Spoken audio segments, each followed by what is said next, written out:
Hola, bienvenidos nuevamente al curso Introducción al Modelo Educativo Institucional.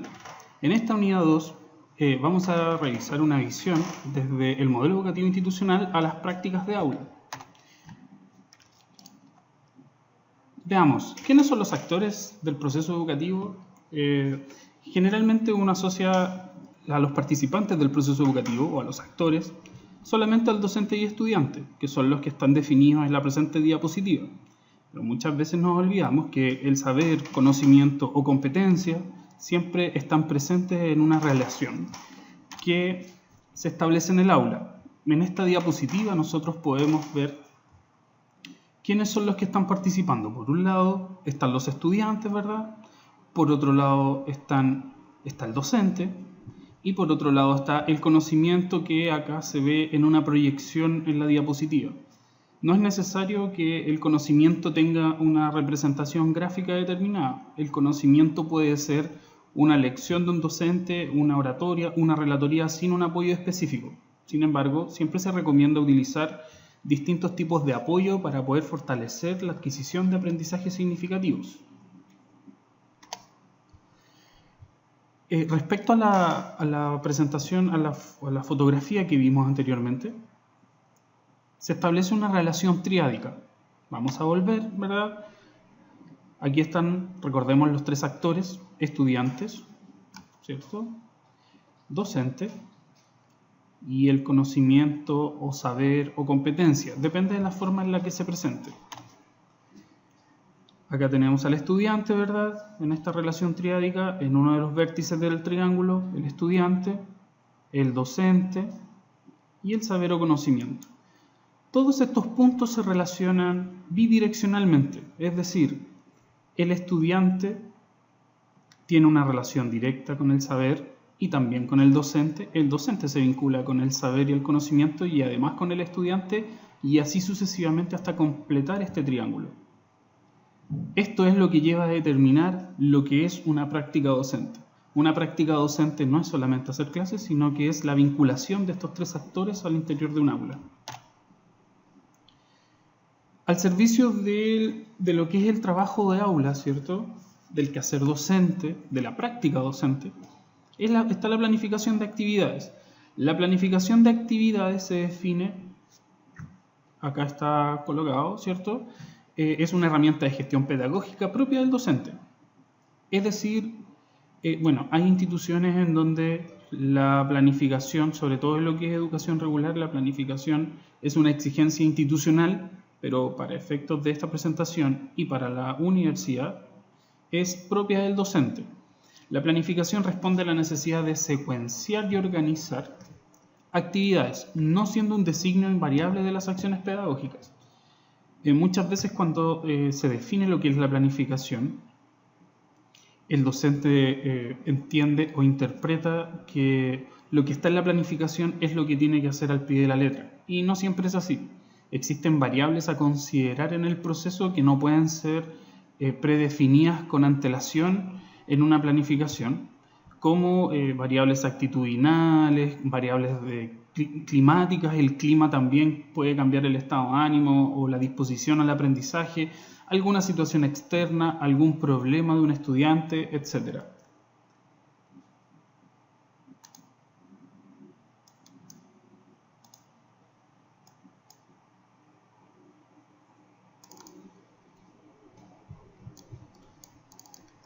En un formato de planificación, lo que nosotros podemos ver es, primero, este formato es un formato tentativo, no es una obligación, pero es de gran utilidad para cuando uno planifica una actividad de aula. Sobre todo cuando hablamos del vínculo que tiene la planificación en sí como una herramienta variable que sirve para anticipar y para secuenciar competencias a desarrollar. Tenemos, ¿cierto?, el nombre del docente, tenemos la cantidad de estudiantes, que es una variable que se debe considerar. No es lo mismo hacer una clase para 10 que para 30. La lista de competencias a desarrollar, estas competencias que están colocadas acá son de ejemplo. Las que tienen ustedes están definidas en los programas de asignatura. Y luego en el formato propio de la capacitación, o sea, de la planificación, está lo que es la fecha, cuando yo voy a realizar la actividad. Luego la actividad, que es en definitiva lo que uno hace en la sala. Se sugiere generalmente que uno tenga un inicio, un desarrollo y un cierre de la actividad, donde el inicio va a ser una introducción, ahí también vamos a tener la activación de conocimiento previo, la revisión de contenido anterior, cuando uno comienza una clase y dice, según lo que vimos la semana pasada, esas son algunas preguntas que sirven para activar conocimiento previo. Luego el desarrollo, que es el foco central de la actividad, en donde vamos a generar el espacio para hacer una clase expositiva, un debate grupal, un trabajo en grupo, depende de la metodología que yo quiera utilizar. Y luego el cierre, que puede incorporar una retroalimentación de las actividades o una valoración de los mismos estudiantes respecto al desempeño, si estuvo bien la actividad, si les fue muy dificultosa, etc. Es un momento en donde los actores pueden reflexionar respecto al desempeño de la clase. En cuanto a los tiempos, ¿cierto? Se debe hacer una aproximación respecto a cuánto me voy a demorar en cada parte de la clase. Insisto, todo esto dentro de un formato de planificación es tentativo. Puedo colocar que en el inicio me voy a demorar 10 minutos, pero me puedo demorar 20, ¿cierto? Considerando el tiempo total. Lo que no tengo que hacer es tomarme tiempo en las primeras dos y no realizar un cierre adecuado de una actividad de aula. Luego en las metodologías, describir metodológicamente qué es lo que vamos a hacer. Nosotros generalmente conocemos pocas metodologías. En un curso más adelante vamos a ver qué tipos de metodologías existen, pero para que ustedes se hagan una idea, cuando ustedes presentan un PowerPoint, eso es metodología expositiva. Y luego esa metodología se asocia a esta columna de acá, que son los recursos, en donde son los materiales que yo necesito. Para una metodología expositiva, los materiales que voy a necesitar van a ser el proyector, ¿verdad? El telón, si es que es necesario, y algún otro insumo que requiera para mi presentación. Y la evaluación, ¿cierto?, es responder a la pregunta, ¿cómo evaluaré la actividad realizada? Muchas veces la actividad la puedo desarrollar, la puedo evaluar con una actividad sumativa, ¿cierto? Puede ser de evaluación formativa. La diferencia entre lo sumativo y lo formativo también la vamos a revisar más adelante, pero para que tengamos una idea, lo sumativo son notas que se van acumulando durante un periodo determinado, y lo formativo es conceptual, es decir, una evaluación en donde el estudiante sepa si su trabajo está bien o está mal desarrollado, y poder desarrollar realizar una retroalimentación efectiva para que cuando sea calificado el estudiante sienta que su trabajo está bien hecho, ¿ya? Eso es un formato tentativo de planificación. Lo voy a dejar en la plataforma para que ustedes lo puedan revisar. Pero insisto, el formato es optativo. Yo los insto de todas maneras a que ustedes puedan utilizar una planificación, porque les va a ayudar bastante a lo que es la secuencialización del aprendizaje y del desarrollo de competencia. Pues bien, seguimos adelante. Acá tenía puesto lo que yo les había mencionado anteriormente. La planificación puede variar, no es invariable, ¿ya? Para que no piensen que planificación hecha, clase realizada, la relación no es causa-consecuencia. La planificación sí puede cambiar, y ya mencionamos algunas de las cosas que pueden hacer que una planificación cambie. Dentro del componente del modelo educativo institucional en la planificación, ¿verdad? ¿Qué es lo que tiene que pasar en este modelo educativo? O sea, ¿qué es lo que hace que se refleje el modelo educativo de la planificación? Primero, se debe intencionar el desarrollo de competencias. Bajo otros enfoques educativos, lo que se debe intencionar es el desarrollo de conocimiento, ¿cierto? Bajo el enfoque de contenido. Nosotros estamos bajo el enfoque basado en competencias, por lo tanto, debemos intencionar dentro del aula el desarrollo de competencias.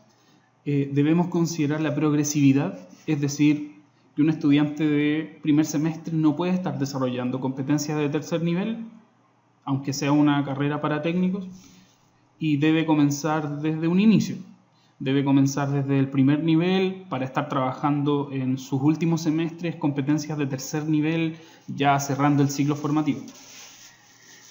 Debe considerar también la singularidad.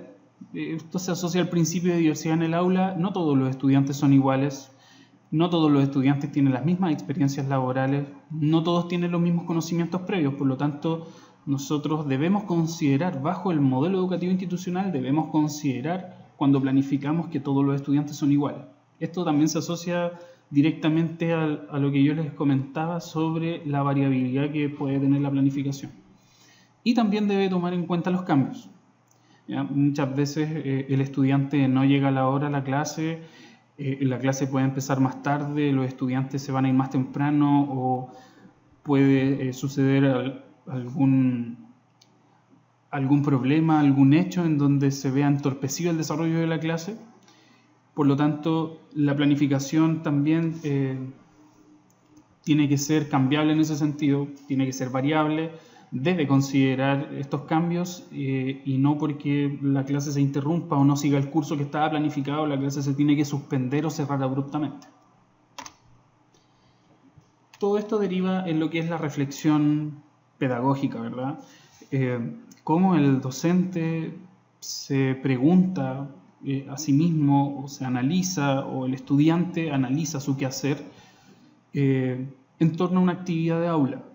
¿Ya? Las actividades, por mejor planificadas que estén, no siempre son las mejores, no siempre resultan como uno quiere, tanto para uno como docente y como para los estudiantes. Por lo tanto, el proceso de reflexión pedagógica debiese ser una obligación, en donde yo voy a valorar mi práctica y donde también podría pedir que los estudiantes valoren mi práctica no solamente al final del semestre en el proceso de evaluación docente, sino que la reflexión pedagógica debiese ser constante.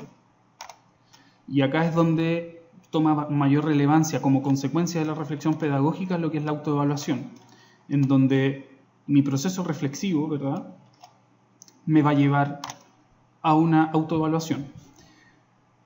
Siempre, bueno, acá como ejemplo, ¿cierto?, mano de pulgar arriba, perdón, pulgar abajo, simulando dos situaciones que perfectamente pueden tener varios intermedios. No siempre una clase va a ser completamente excelente o completamente pulgar arriba, sino que va a tener cosas desfavorables y por ende voy a tener una valoración distinta.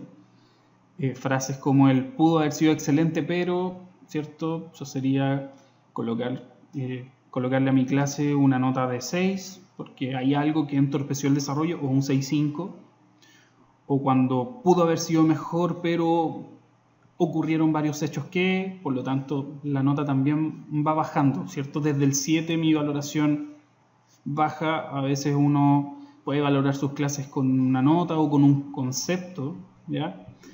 Pero lo interesante de esto es que yo tenga la posibilidad de, en esta autoevaluación, cuando yo digo que una nota requiere, una clase, una actividad requiere mejoras, la idea es que este dedito que quizás empezó con un pulgar abajo vaya potenciándose para que en algún momento se transforme en un pulgar arriba.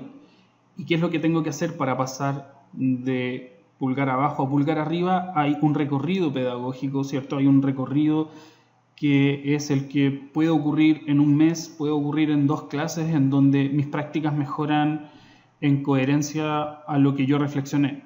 Si no hay una reflexión pedagógica, si no hay una retroalimentación por parte del estudiante, tenemos a docentes que pueden creer que hacen bien el trabajo pedagógico, pero los efectos de su práctica no tienen mayor incidencia en los estudiantes. En sí, todas las asignaturas tienen una importancia, pero la importancia no la dan los contenidos, sino el valor pedagógico que el docente le da a la clase. Eso es muy importante. Muchas gracias, les agradezco su atención. Cualquier duda, nosotros estamos atendiendo en la oficina de costumbre, ¿cierto? Víctor Ernesto los va a atender sin ningún problema. y por ahora sigan atentos al desarrollo del curso. Nos vemos.